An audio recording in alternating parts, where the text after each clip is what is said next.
에서 베들레헴이라고 하는 지역, 그러니까 이스라엘의 지역으로 가요.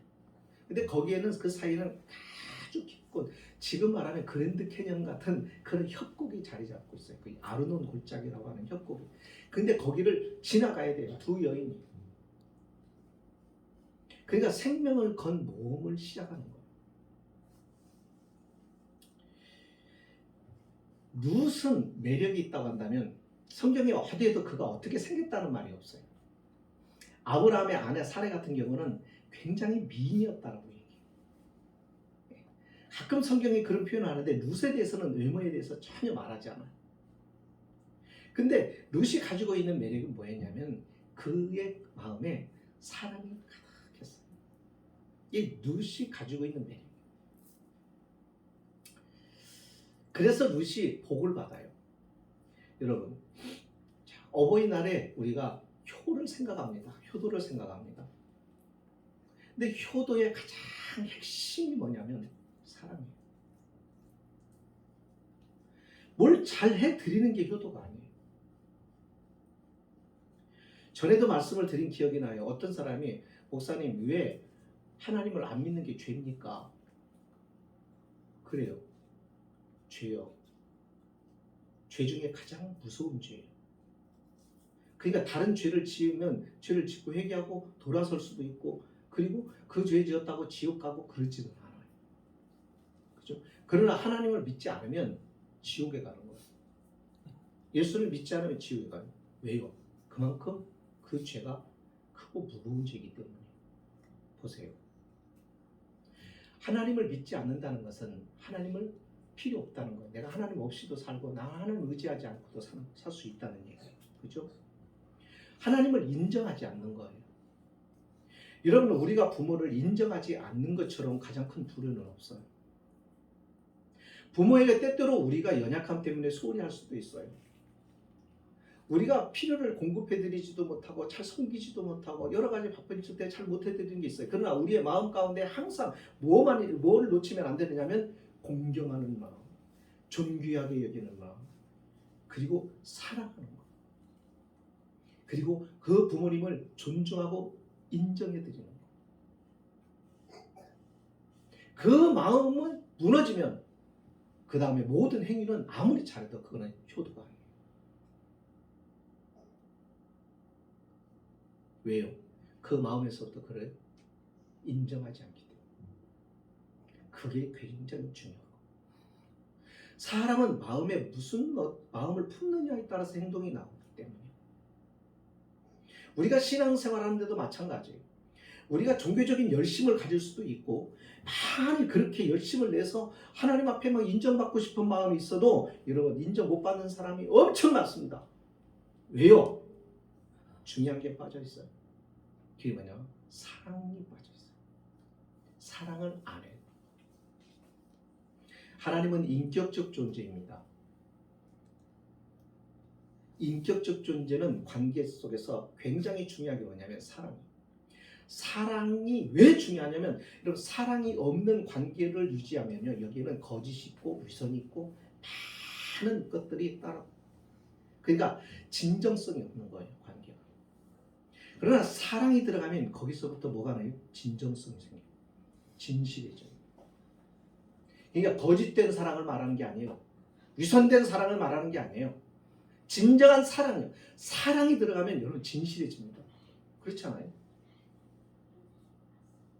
사랑을 하게 되면요, 진지해져요. 그러니까 사랑이 빠져버린 관계는 의미가 없는 거예요. 우리가 그것을 잊으면 안 돼요. 그러니까 신앙생활을 우리가 참 보면은 왜 오늘 우리들이 그리스도인들이 신앙생활을 잘 못하느냐면 그 이유가 그거예요. 하나님을 믿는데 교회는 열심히 나오고 막 직분도 있고 막 오래 믿고 그랬는데 문제가 뭐냐면 하나님을 안 사랑하고 믿는 거예요.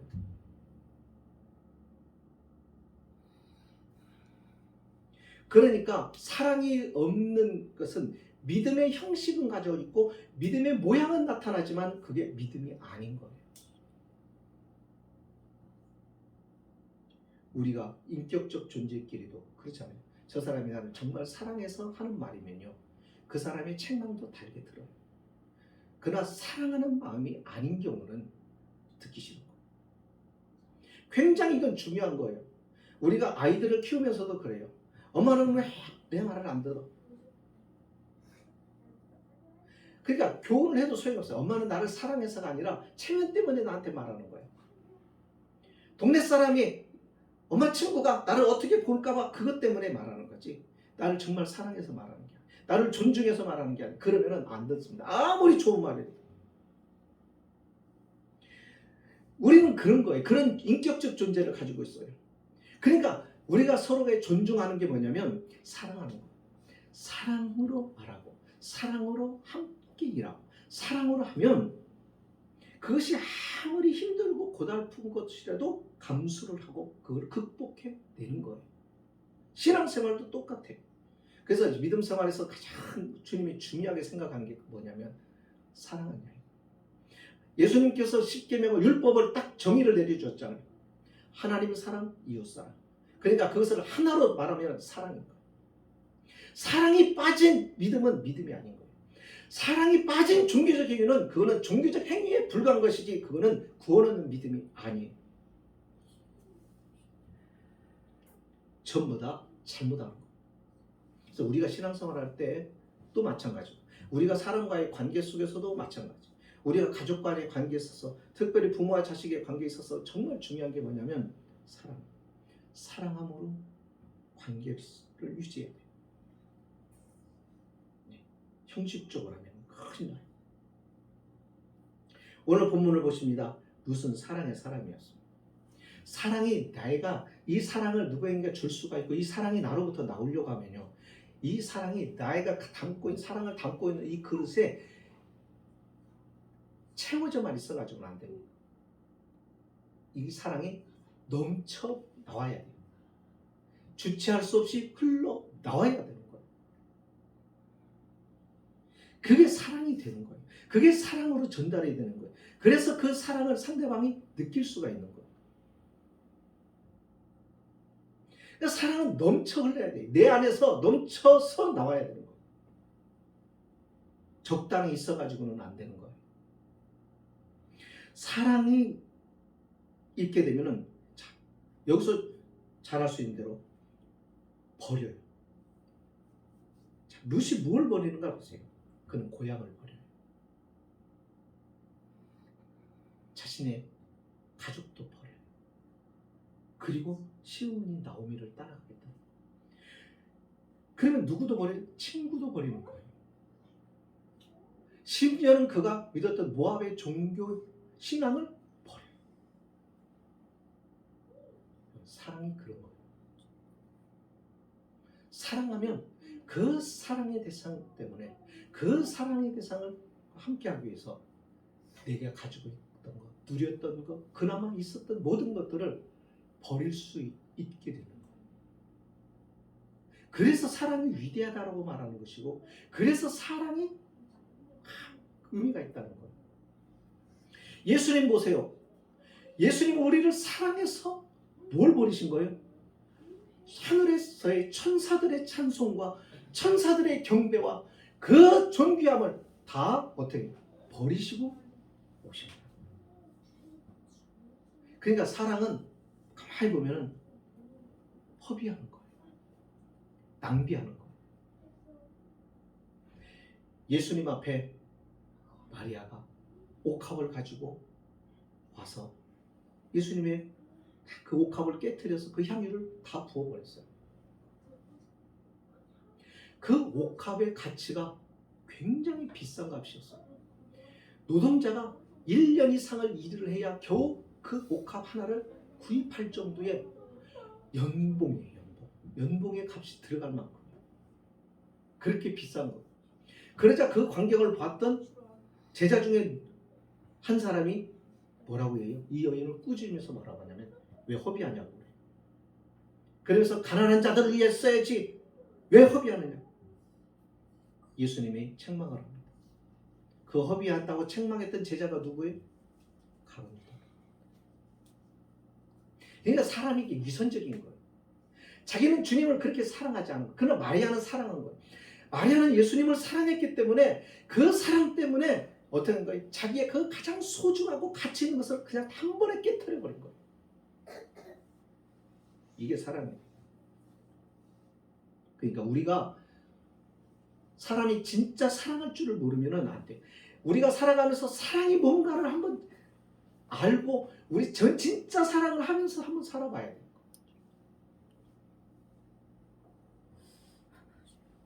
사랑은 버리기. 자기의 소중하게 여겼던 것들을 또 버릴 수 있게. 룻은 시어머니 나오미를 사랑하여 그 시어머니와 함께 가보자. 모든 걸 버립니다. 요즘에도 이렇게 외국인 자매들 이렇게 봐요. 한국에 시집 온 어떤 데는 보면 측은한 마음이 있어요. 그 사람들이 물론 가난해서 온 사람들도 있지만 어떤 사람은 정말 사랑해가지고 사랑에 빠져서 올 때 다 버려. 가끔 이렇게 여자들이 참 대단하다는 생각이 들 때가 언제였냐면 남편을 사랑해서 남편에게 시집 오기 위해서 호적의 이름을 파가지고 배 10달 동안 배 아파서 배 붓고 있다가 낳았는데 자기가 낳고도 자기 성도 못 붙여주고 남편 성을 붙여주고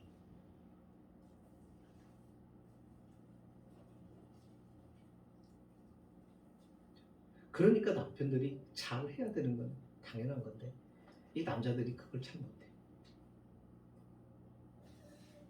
이게 왜 그래? 사랑은 그런 거라. 또 두 번째 사랑은 이기게요. 두려움을 이기게요. 고난을 이기게요. 지금 룻이 시어머니를 따라서 이스라엘 땅으로 온다는 것은요. 굉장한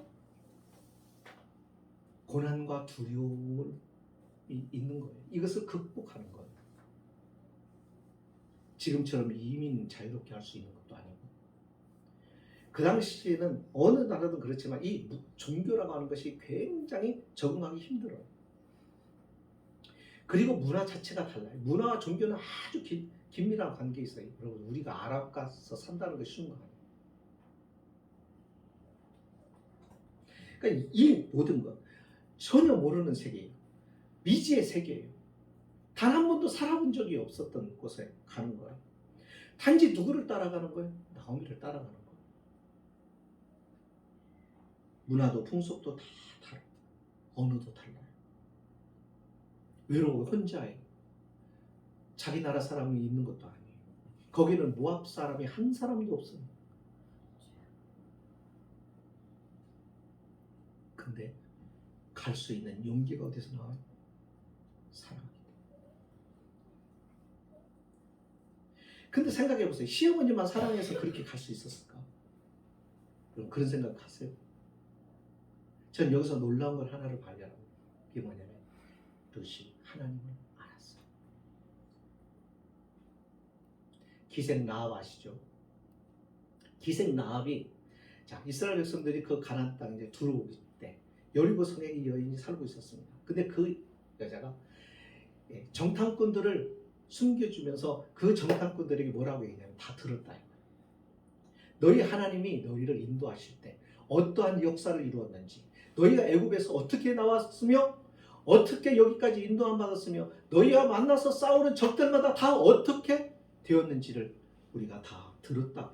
다 듣고 두려워 떨고 있다라고. 그러니까 이 여리고에 있었던 이 여인은 그 소식을 다 들은 거예요. 듣고 뭐 생겨요? 믿음이 생긴 거예요. 하나님 진정한 신, 하나님이 참 하나님이시다. 그래서 그는 하나님을 믿기로 결심을 하는 거죠. 룻도 마찬가지죠. 룻은 그 어머니 나오미와 그의 남편과 그의 가족들로부터 하나님에 대한 이야기를 들은 거죠.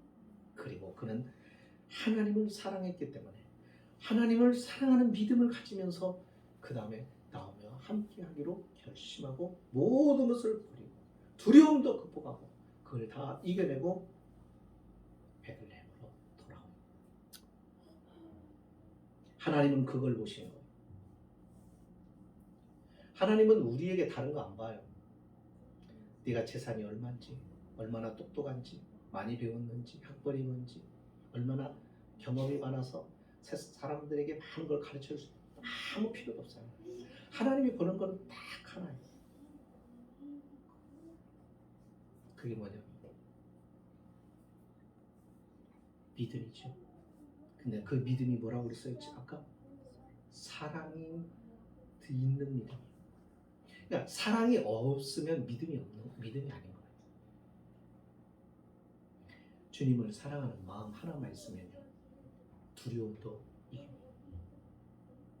제가 이것을 여기서 루스를 보면서 설교를 준비하면서 생각한 게, 나도 개척할 용기가 솔직히 어디서 났느냐면 이거예요.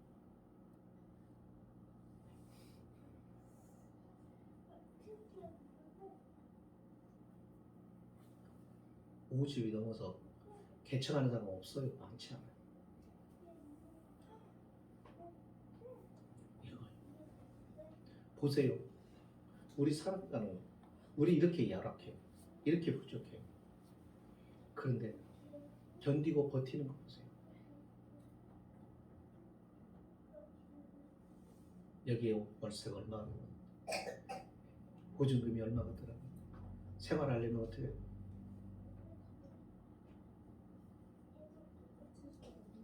어떤 때는 하나님이 놀랍게 그분의 손길과 섬세함을 피부로 느낄 수 있게 하나님이 함께 하시는 것을 경험을 합니다. 이것이 미치도록 행복하게 만드는 거예요.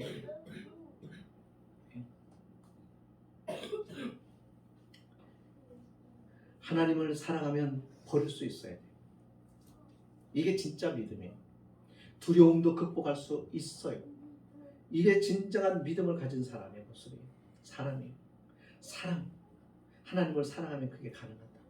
사람을 사랑해도 가능한데, 내가 그 사람을 사랑해도 국적을 포기하고 문화를 포기하고 나의 모든 걸 포기하고 사랑하는 사람을 위해서 가는데, 하나님을 사랑하면 못할 게 없는 것이죠.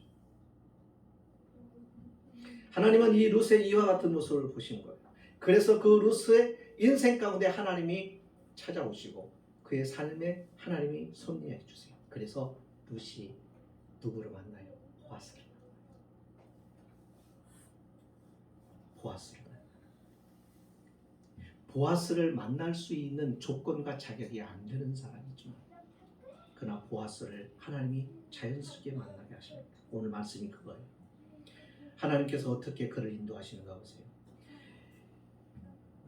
루시 시어머니 나오미에게 이제 유대 땅에 같이 왔어요. 근데 이제 먹고 살아야 되는데 땅이 있어요, 뭐가 있어요? 아무것도 없는 거예요. 그러니까 어떻게 살아야 되는 거예요?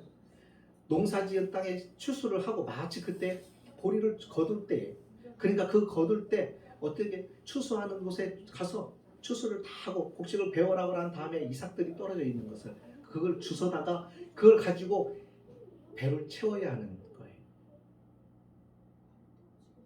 성경에 하나님께서 그랬어요. 너희가 땅에 가서 농사를 질 때, 농사를 율법에 그게 나와요. 곡식을 베다가 이삭이 떨어지면 절대로 그것조차도 싹싹 걷어들이지 마라. 때로는 너희가 그걸 추수하면서 일부러 몇 가닥씩 뿌려놔. 와서 고아나 과부가 와서 먹게 하라. 이게 율법. 하나님은 그렇게 이스라엘 백성을 가르쳤어요. 그러니까 가난한 자도 와서 함께 살 수 있도록 하라. 그렇게 해가지고 그것 때문에 가서 그걸 줍는 거예요. 근데 줍는데 그 길을 하나님이 기가 막히게 인도해서 누구의 밭으로 가느냐면 보아스의 밭으로 자연스럽게 가요. 여기 뭐라고 얘기하는 거예요? 내가 밭으로 가서 누구에게 은혜를 입으며. 그러니까 이게 지금 루시 시어머니한테 하는 말이에요. 시어머니한테 이렇게 얘기해요. 이제 밭으로 가기 전에 원하건대 내가 밭으로 가서 내가 누구에게 은혜를 입으면 그를 따라서 이삭을 주겠나이다. 그러니까 누구를 만날지 몰라요. 누가 가자고 할지 몰라요. 누구하고 같은 조가 될지, 누구를 만나서 어떤 동네 여자하고 만나서 갈지 몰라요. 그런데 그 만남을 하나님이 주선하시고 섭리하시는 거예요. 그것을 그렇게 해서 그가 어디로 가요? 보아스의 밭에까지 들어가요. 여기 보세요. 3절에 룻이 가서 베는 자들, 곡식을 베는 자들을 따라가서 밭에서 이삭을 줍는데 우연히 어디로 갔어요? 엘리멜렉의 친족 보아스에게 속한 밭에 이르렀더라. 이것은 우연이라는 말을 쓴 것은 인간의 관점에서 본 거예요. 인간의 관점에서 볼 때 이것이 우연인 것 같았어요. 그런데 4절에 보세요. 마침 보아스가 베들레헴에서부터 와서 베는 자들에게 이르되, 보아스가 베들레헴에서부터 왔어요. 밭 주인이 온 거예요. 언제? 룻이 거기서 이삭을 짓고 있는, 거두고 있는 그때, 기가 막힌 타이밍에 마침, 이게 하나님의 관점. 인간의 눈으로 볼 때는 우연인데 그것이 하나님의 시선에서 볼 때는 그것이 우연이 아니라 하나님의 섭리였다. 우리가 볼 때 우리는 그럴 때 참 많아요. 우연이 있겠지? 우연히 만났겠지? 저와 여러분이 우연히 만났을 거라고 여러분 생각하시죠? 그렇다고 한다면 하나님을 빼놓고 저와 여러분의 관계를 보시는 겁니다. 아닙니다. 하나님의 관점에서 보세요. 왜 하고 많은 사람 가운데 만남을 주셨을까? 왜 하고 많은 교회 가운데서 하나님이 여기로 보내셨을까? 다 이유가 있는 거예요. 그렇게 해서 결국은 이 룻은 보아스와 사랑에 빠져요. 보아스도 이 여인을 바라봐요. 그 여인을 바라볼 때 여러분 생각해 보세요. 모함 여자에다가 이 여인이 과부에다가 또 뭐 가진 재산도 없겠다가 뭐 그렇다고 그 가문이 어떤 가문인지도 모르겠다가 아무것도 없어요. 밭에서 막 이삭 죽고 그랬으니까 얼굴은 또 새카맣게 탔겠죠. 수건 뒤집어 쓰고 아마 우리 식으로 말하면 못배같이 입고 막 그러고 왔을 거예요. 뭐가 매력이 있겠어요. 근데 보아스의 마음이 끌리기 시작해요. 참 묘한 거예요. 성경에 보면 이런 장면들이 참 많아요. 그래서 보아스와의 관계가 이루어지고 결국은 두 사람이 결혼을 합니다. 가만히 보세요. 여기서 주인공은 보아스가 아니에요. 여기서는 룻이. 룻이 가는 것, 룻이 만나는 사람이 가만히 보니까 다 어떻게 돼요? 룻을 볼 때 룻을 좋아하게 돼요. 룻을 바라보고 기뻐하게 돼요. 룻에게 왜 이런 매력이 어디서 나와요? 그에게 사랑이 담겨져 있어요.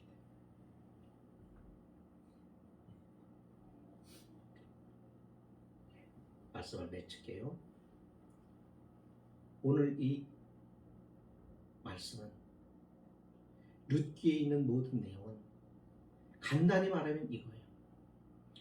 룻과 보아스의 이야기인데 이 이야기를 통해서 하나님이 우리에게 말씀하시는 것은 이것이 너와 나의 이야기다. 우리는 룻과 같은 사람들.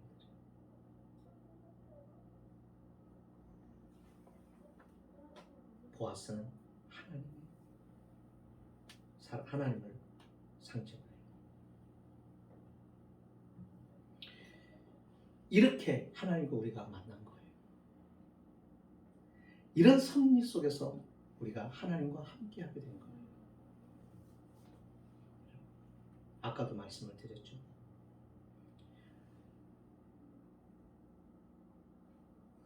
하나님이 기뻐하신 것은 믿음이라고 말씀하셨습니다. 그런데 그 믿음에 사랑이 있어야 그게 믿음이에요. 믿음이 사랑에 기초하지 않으면 참 믿음이 아니에요. 예수님께서 바리새인, 서기관들, 종교 지도자들을 책망하셨던 것도 신앙이 없어서가 그들은 종교적으로 열심히 했어요. 그들은 누구보다도 성경에 대해서 많이 알았어요. 그들은 하루에 3번씩 기도했어요. 여러분 그렇게 기도하세요? 시간을 딱 정해놓고. 그런데도 하나님은 왜 안 기뻐하신 거예요? 그 모든 행위가 하나님의 기쁨이 되려고 하면 그걸 사랑을 해야 돼요. 하나님을 사랑하세요. 오늘 우리도 마찬가지입니다. 부모를 공경하거나 우리가 자녀를 사랑하거나 가족을 대할 때는 항상 우리에게 가져야 될 가장 중요한 것이 사랑. 이것은 일상생활만이 아니에요. 육신의 생활만이 아니라 하나님과의 관계, 신앙에서도 동일하게 적용이 되는 거예요. 우리에게 하나님이 부모를 주신 이유는 너희가 보이는 내 부모를 공경하지 않으면 너는 눈에 보이지 않는 하나님을 공경할 수 없다라고 말하는 거예요. 그러므로 어떤 사람은 눈에 보이는 부모를 제대로 공경하지 않으면서 보이지 하나님을 잘 섬긴다고 착각하는 사람들이 많아요. 예수님 당시에도 그런 사람이 있었어요. 그는 하나님 앞에 드리기만 했어요. 그리고 하나님 앞에 이제 예를 들어 하나님 앞에 뭔가 이렇게 드리려야 될 것이 있잖아요. 드리는 것을 하나님 앞에 드렸다고 부모를 공경하지 않는 거예요. 내가 내 부모에게 해야 되는 일, 자식으로서 져야 될 책임과 의무를 안 해. 왜 안 하느냐? 나 하나님께 했어. 여러분 그런 사람도 많아요. 어떤 사람도 이 사람하고 나한테 잘못을 했어. 그래서 그 사람들이 죄를 지었어. 그러면 나 하나님 앞에 회개했어. 그러니까 됐다고 얘기하는 거예요. 미량이라고 하는 영화에 그게 나와요. 예수 믿는 사람한테 진절머리 난 거예요. 왜? 잘못해서 손해를 끼치고 아프게 하고 상처를 주고 피해를 입혀놓고 그러면 하나님 잘못했습니다 하기 전에 뭘 하라고 예수님이 그랬어요? 너희는 사람 앞에 가서 잘못을 구하고 용서를 받고 그 다음에 하나님 앞에 가서 용서를 구하라고. 그러니까 이거 사람한테 가서 잘못했다는 것은 자존심 상하니까 못하고 아무도 안 보니까 모르겠지 하고 하나님 앞에 한다. 근데 여러분 그건 구약 성경에 없는 얘기예요. 성경에 없는 얘기예요. 근데 그딴 식으로 신앙생활 하는 사람들이 많아요. 아니. 그러니까 오늘날 우리가 믿음 생활을 엉망으로 하고 있는 거예요. 사랑으로 하세요. 신앙생활도 사랑으로 하세요. 효도도 사랑으로 하세요. 사람과의 관계를 사랑함으로 하세요. 사랑하는 마음을 달라고 기도하면서 하세요. 우리는 그렇게 해야만 이게 진실한 관계를 만들어가고 진실한 믿음을 세워갈 수 있는 거예요. 사랑. 그런 사랑을 해야 희생도 가능하고 헌신도 가능하고 충성도 가능하고 손해도 가능한 거예요. 오늘날 교인들이 손해를 안 보려고 하나님을 위해서 희생을 안 해요. 교회를 위해서 희생을 안 하죠. 희생을 안 해요. 그래서 전부 다 이기적인 거예요. 왜요? 사랑하지 않아요. 우리는 그렇게 하지 맙시다. 오늘 말씀 효도는 사랑이다. 네, 부모에게 진정한 마음, 사랑하는 마음, 부모를 사랑함으로 대접해드립니다. 사랑이 빠지면 위선이 거짓이고 그건 효도가 아니고 더 부모의 가슴에 못을 박는 행위가 되는 겁니다. 이거는 하나님의 심판을 면하지 못합니다. 그래서 우리는 가까운 부모로부터 왜요? 부모로부터 사랑을 받았어. 첫사랑은 부모로부터 받았어. 거기서 우리는 부모의 사랑을 배웠어. 그러면 그 배운 사랑을 우리가 해야 되는데 첫 번째 대상이 부모예요. 그래서 이걸 놓치고 살아. 하나님은 그걸 하라고. 그래야 신앙생활이 제대로 된다라고 말씀하는 거예요. 어버이날 우리 다시 우리 부모에 대한 생각을 다시 깊이 하고 하나님 앞에서 우리도 하나님 앞에 또 어떤 믿음 생활을 하고 있는가 살피는 그런 하나님의 사랑으로 온전한 믿음 생활을 할 수 있기를 바랍니다. 기도합니다. 하나님 아버지 감사합니다.